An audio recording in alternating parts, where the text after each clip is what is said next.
Kita semua pernah merasakannya kan? Dulu, naik tangga satu lantai saja bisa dilakukan sambil bawa belanjaan. Sekarang, baru beberapa anak tangga, lutut sudah berbunyi kretek-kretek, seperti pintu tua yang butuh pelumas. Atau saat mau mengambil gelas di lemari yang agak tinggi, bahu terasa kaku dan sakit seperti engsel yang karatan. Kita semua pernah mengalaminya.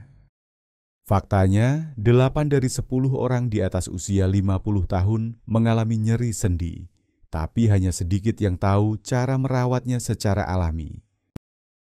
Dr. James Fries dari Stanford University pernah berkata, "Penuaan itu pasti, tapi penderitaan itu opsional." Artinya, kita bisa memilih untuk tetap aktif di usia emas, asal tahu caranya. Sama seperti engsel pintu yang bisa kita rawat, sendi juga bisa tetap lentur dan kuat dengan cara alami.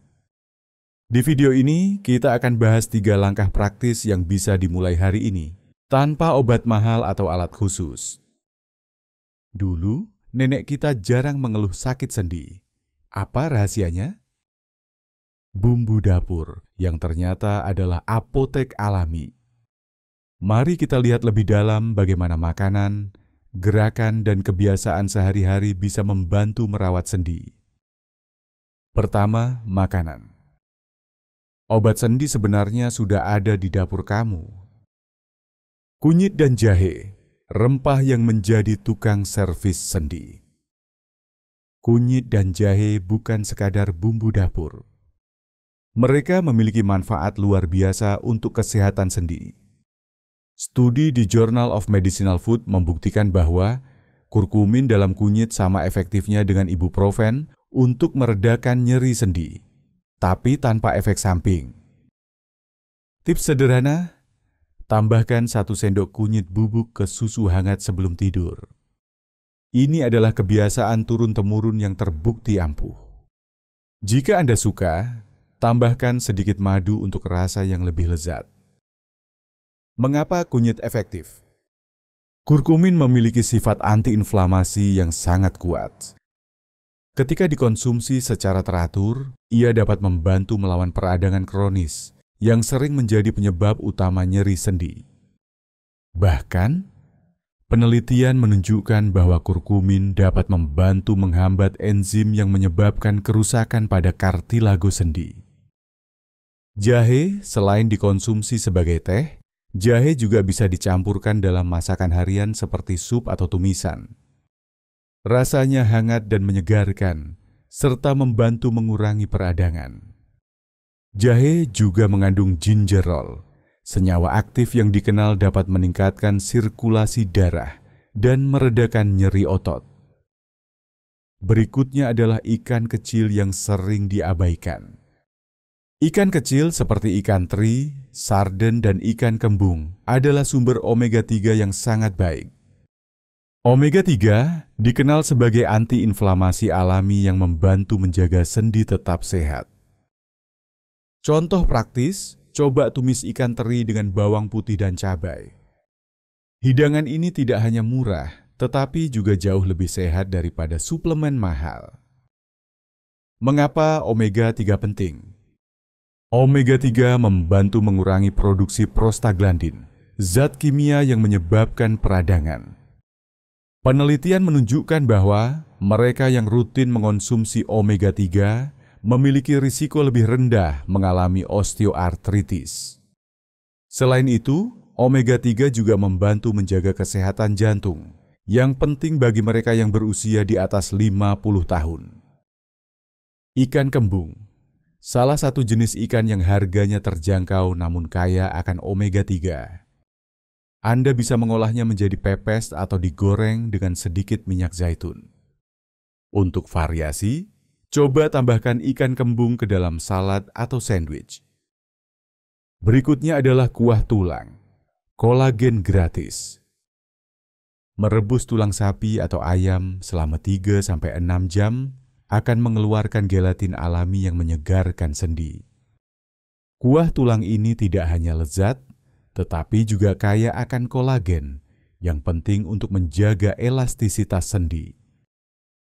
Cara membuatnya: rebus tulang hingga airnya mendidih, lalu kecilkan apinya dan lanjutkan merebus dengan api kecil. Tambahkan sedikit garam, lada, dan bumbu sesuai selera. Minumlah secangkir kuah tulang ini 2-3 kali seminggu untuk hasil terbaik. Manfaat tambahan: kuah tulang juga mengandung asam amino seperti glisin dan prolin yang membantu mempercepat pemulihan jaringan tubuh. Glisin, misalnya, dikenal dapat meningkatkan kualitas tidur, yang penting bagi kesehatan secara keseluruhan. Ada seseorang yang saya kenal, seorang pensiunan guru berusia 62 tahun, rutin minum kaldu tulang 3 kali seminggu. Dalam 2 bulan, jari-jarinya yang dulu sulit digerakkan sudah bisa mengepal lagi. Berikutnya adalah vitamin C, yang bisa memproduksi kolagen alami. Jeruk, brokoli, dan pepaya adalah sumber vitamin C yang membantu produksi kolagen, si bantalan alami untuk sendi. Mengapa vitamin C penting? Kolagen adalah protein utama yang menyusun kartilago, tendon, ligamen, dan kulit. Tanpa vitamin C yang cukup, tubuh tidak dapat memproduksi kolagen dengan efisien. Selain itu, vitamin C juga membantu melindungi sel-sel dari kerusakan akibat radikal bebas yang dapat mempercepat proses penuaan. Tips praktis: tambahkan jeruk ke dalam menu sarapan Anda atau nikmati segelas jus jeruk segar di pagi hari. Brokoli bisa dimasukkan ke dalam sup atau tumisan, sementara pepaya cocok sebagai camilan sehat. Langkah yang kedua, gerakan murah meriah. Olahraga low impact untuk sendi tanpa risiko. Kita sering bilang, nanti saja kalau sudah tidak sakit. Padahal, justru kurang gerak yang membuat sendi makin kaku. Jalan-jalan pelan yang berdampak besar. Ada sebuah fakta yaitu, jalan kaki selama 30 menit sehari bisa mengurangi risiko osteoartritis hingga 40%, menurut Universitas North Carolina. Pakailah sepatu yang nyaman dengan bantalan tebal, carilah rute yang permukaannya rata.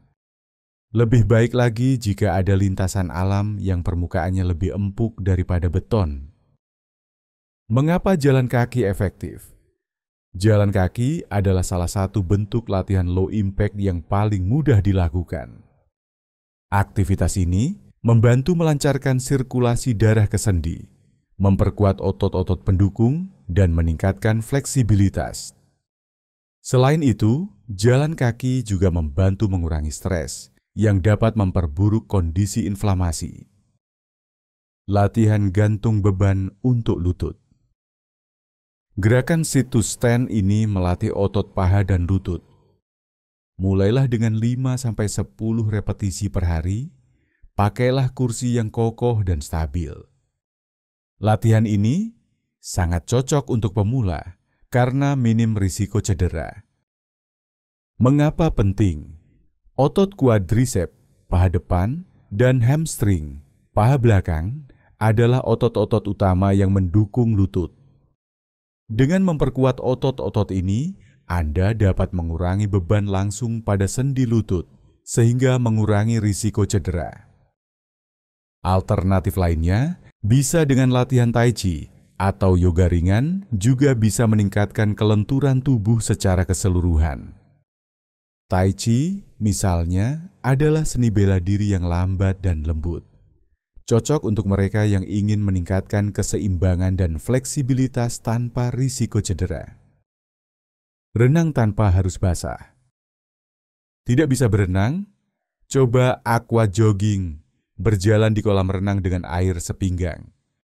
Di dalam air, tubuh kita lebih ringan, sehingga beban pada sendi berkurang hingga 80%. Aktivitas ini sangat ideal bagi mereka yang ingin berolahraga tanpa risiko cedera. Renang adalah olahraga full body yang melibatkan semua kelompok otot utama. Ini membantu memperkuat otot tanpa memberikan tekanan berlebih pada sendi. Selain itu, air juga memberikan resistensi alami yang membantu membangun kekuatan otot secara bertahap. Ingat, tidak perlu sampai berkeringat deras. Sedikit, tapi konsisten itu jauh lebih baik. Langkah yang ketiga adalah kebiasaan sehari-hari yang bisa diperbaiki mulai hari ini. Tanpa sadar, kebiasaan kecil kita bisa menghukum sendi. Misalnya, menggendong cucu atau membawa galon air bisa menjadi silent killer untuk sendi. Duduk terlalu lama. Jika duduk agak lama, setiap 1 jam berdirilah selama 5 menit. Putar bahu, goyangkan tangan dan jari. Ini membantu melancarkan sirkulasi darah dan mencegah kekakuan sendi. Mengapa berdiri penting? Duduk terlalu lama dapat menyebabkan otot-otot di sekitar sendi menjadi tegang dan kaku. Ini juga dapat memperlambat metabolisme dan memengaruhi sirkulasi darah yang dapat memperburuk kondisi inflamasi. Cara mengangkat beban yang salah.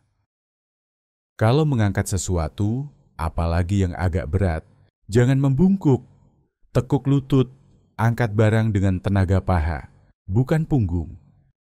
Ini adalah prinsip dasar ergonomi yang sering diabaikan. Mengapa postur penting? Mengangkat beban dengan postur yang salah dapat menyebabkan cedera serius pada punggung dan sendi. Teknik yang benar melibatkan penggunaan otot-otot besar di paha dan pinggul yang jauh lebih kuat daripada otot punggung. Naik turun tangga dengan benar. Saat naik tangga, gunakan kaki terkuat terlebih dahulu. Saat turun, gunakan kaki lemah dulu. Pegangan tangga adalah sahabat terbaik Anda. Pastikan pegangan tangga kokoh dan bersih dari kotoran. Jika Anda menggunakan tongkat atau alat bantu jalan, pastikan alat tersebut dalam kondisi baik. Mulailah hari ini dengan satu perubahan kecil. Kita tidak bisa mengembalikan waktu, tapi kita bisa memilih untuk merawat tubuh kita hari ini. Mulailah dengan satu perubahan kecil, mungkin tambah kunyit di menu makan atau jalan kaki 10 menit pagi ini. Ada kalimat bijak seperti ini, mereka yang berpikir tidak punya waktu untuk kesehatan, suatu hari akan terpaksa meluangkan waktu untuk penyakit. Kita semua layak untuk merasakan hari tua yang sehat, aktif, dan bahagia. Yuk, mulailah dari sekarang. Semoga Anda semua selalu sehat dan bahagia.